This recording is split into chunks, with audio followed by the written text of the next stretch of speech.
Brian Ott and Diane Marie Keeling begin their essay Cinema and Choric Connection, lost in translation as Sensual Experience, with brief ruminations on modern fragmentation and separation in our contemporary moment, describing the ways new information technologies have, quote, accentuated our discontinuity, end quote, through industrialization, modernity, and neoliberal institutions. Ott and Keeling use Sophia Coppola's Lost in Translation as a film that, quote, lends itself to careful consideration of how film, as rhetoric, moves us materially, sways us somatically, end quote.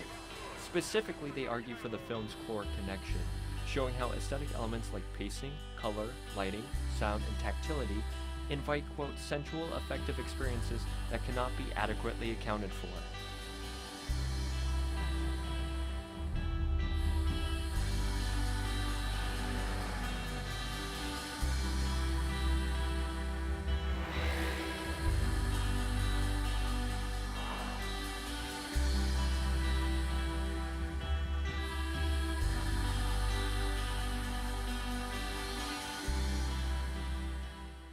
Both are drawing from affect theory to define rhetorical chora as, quote, the space of instinctual drives, the realm where rhythms, vibrations, and other material embodied experiences that exceed the symbolic are registered.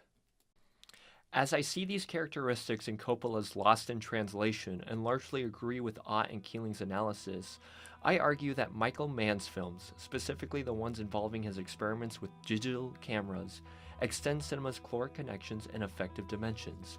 Specifically, I argue Public Enemies raises questions about our Choric connections and affective relationship to history. Public Enemies is a 2009 American biographical crime drama film directed by Michael Mann. Set during the Great Depression, the film chronicles the final years of the notorious bank robber John Dillinger as he is pursued by FBI agent Melvin Purvis. You might notice that Public Enemies looks a little bit different than the films that you're used to seeing. Many filmmakers like Quentin Tarantino and Christopher Nolan invest in extreme and expensive lengths to film with celluloid and protect the various classical methods disappearing with the rise of digital technology. Meanwhile, Michael Mann and the Wachowski siblings are filmmakers who are famous for embracing the strengths of digital filmmaking, cultivating a deep understanding of digital's aesthetic and expressionistic possibilities. In an interview with Movie Maker magazine, Mann wanted to, quote, anchor his audience in the now of 1933, end quote, choosing a digital camera over traditional stock film for the sharpness of that digital look. In fact, Mann has stated that, quote, digital makes things feel more real, like you could reach out and touch them. In Public Enemies, this creates an effect where these famous, almost mythic figures from history that we've always experienced in detached ways, like the primary document, the black and white newsreels, the Hollywood biopic shot on film, that they are instead rendered in palpable flesh and blood. They feel closer to the audience as actual people that occupied material space. For example, compare this scene from Public Enemies to a traditional biopic from the same year, Clint Eastwood's Invictus, that was shot on film. If you can, pay attention to the clarity of the image, or how it feels.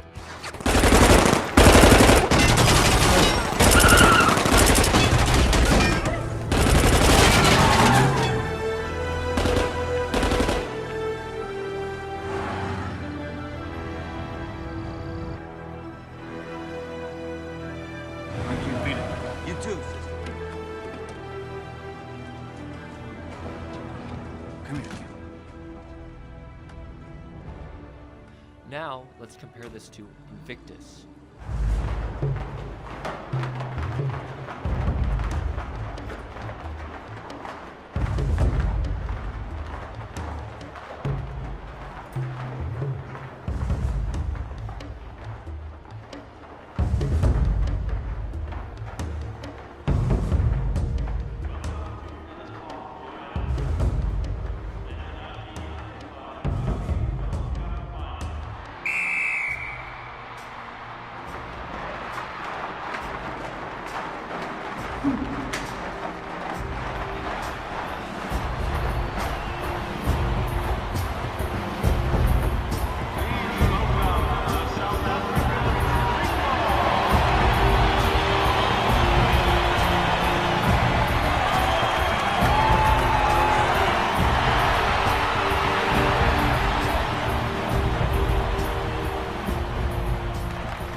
Did you notice a difference between the two? Did one feel or look more realistic to you? I chose Public Enemies over Mann's abstract digital experiments in Black Hat or Miami Vice for the simplicity of the film's affective and thematic goals, to render historical, almost mythical figures into realistic depictions that make them feel like real people who once occupied material space. In caloric terms, Enemies elicits raw clarity to American history for a more human and intimate experience.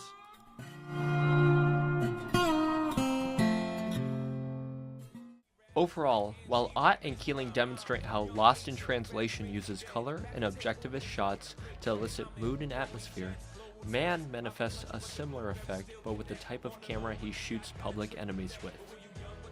In many ways, Ott and Keeling's concerns over alienation in contemporary life explain Michael Mann's entire filmography.